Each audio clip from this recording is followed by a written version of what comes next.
Wow, it really throws this little tiny bait so well. This little mini chatterbait is awesome.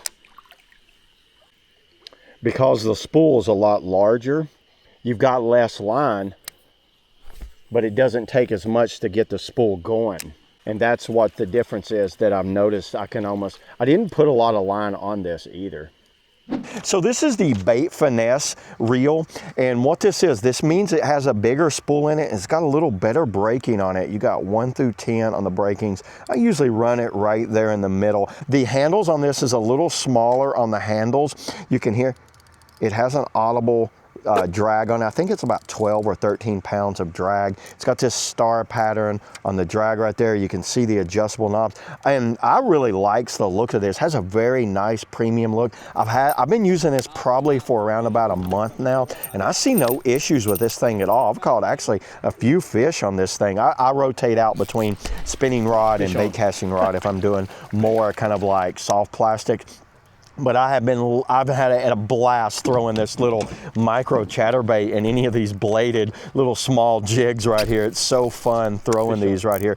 The button, you can see it's got a kind of, so back here the thumb bar is more kind of scooped in, so your thumb rides on it. It's got a little piece of rubber. I like how that feels on the thumb. It has a nice feel to it on the thumb right there. And the star pattern's easy to grab. I can do it one-handed, I can do it from the left hand, and I can also do it right-handed, just like that right there. This is very light. This whole rod and reel, this combo right here is one of my lightest combos and one of my favorite combos to throw. I throw spinner baits, I throw bladed jigs on this thing. Feels really good in the hands. And this overall rod, it has this carbon fiber kind of down in there.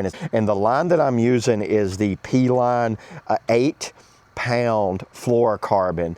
And you want to be, if you're not good at like slowing this thing down, you do not want to bird's nest this fluorocarbon right here. But I can really send this out. I can get some really long casts, even with such a light lure. Using this little 3/16 chatterbait, I can send this thing, I don't know, maybe 60 yards across the lake, almost the entire length of a lot of the lakes out there, everybody. I really like using this reel a lot.